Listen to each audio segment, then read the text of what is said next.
ঈশ্বৰৰ নামে কেতিয়া উদ্ধাৰ নকৰে, তৰণ নকৰে। আচৰিত কথা নহয়নে বাৰু? যি হৰিনাম ল'লে সমস্ত পাপৰ পৰা উদ্ধাৰ হয় বুলি কোৱা যায়। এই এক হৰিনাম হৃদয়ৰ পৰা স্মৰণ কৰিলে যিমানখিনি পুণ্য অৰ্জন হয়, যিমানখিনি পাপ ক্ষয় হয়, সিমান পাপ হেনো মহা পাতকেও কৰিব নোৱাৰে।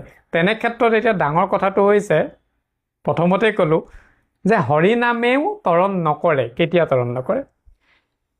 নামঘোষাত এটা লেচাৰি আহে, তাত কোৱা আছে যে শুদ্ধে বা অশুদ্ধে এক নাম, বোলে বা শুনে বা মনে স্মৰে, অপৰাধহীন পুৰুষক সদ্যে তাৰে। পিছত কোটত কোৱা আছে, দেহ ধনজন অৰ্থ লোভে, পাখণ্ড বুদ্ধিয়ে যিটো লৱে, সেহি হৰিনামে তাৰিতে শীঘ্ৰে নপাৰে।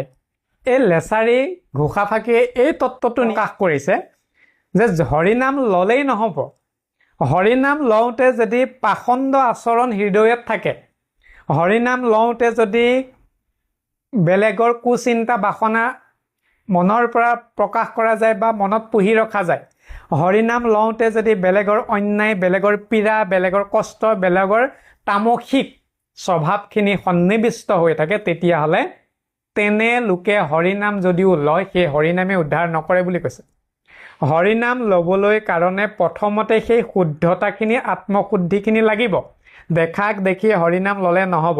হৰিনামৰ অন্তৰ্নিহিত তত্ত্ব সেইকাৰণে প্ৰকাশ কৰা হৈছে যে যদিও নালাগে ঈশ্বৰ তত্ত্ব জানিবৰ কাৰণে, নালাগে হৰিনামৰ নাম মহত্বৰ কথা জানিব, কিন্তু শুদ্ধতে হওক বা ভুলতে হওক, সেই নামত যদিহে কোনো স্বাৰ্থ জড়িত হৈ নাথাকে, কোনো পাখণ্ড আচৰণ নাথাকে, তেতিয়াহ'লেহে সেই হৰিনামে তৰণ কৰিব পাৰে। অন্যথা সা সম্পত্তি, ঐশ্বৰ্য বিভূতি, পুত্ৰ ভাৰ্যা, সমৃদ্ধি, মান সন্মান, যশ কীৰ্তি আদি ৰাজসিক গুণ সম্পন্ন লৈ যদি হৰিনাম ল'বলৈ প্ৰয়াস কৰা যায়, তেতিয়াহ'লে সেই নামে ৰাজসিক সম্ভোগখিনিহে দিব।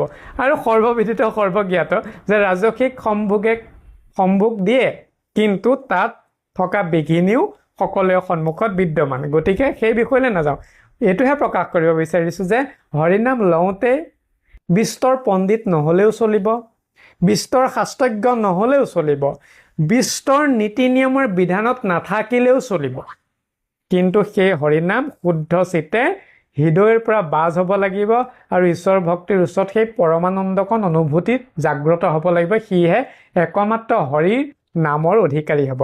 অন্যথা এই পাখণ্ড আচৰণ লৈ হৰিনাম যদি লোৱা যায়, তেতিয়াহ'লে হৰিনামে তৰণ নকৰে বুলি কৈছে।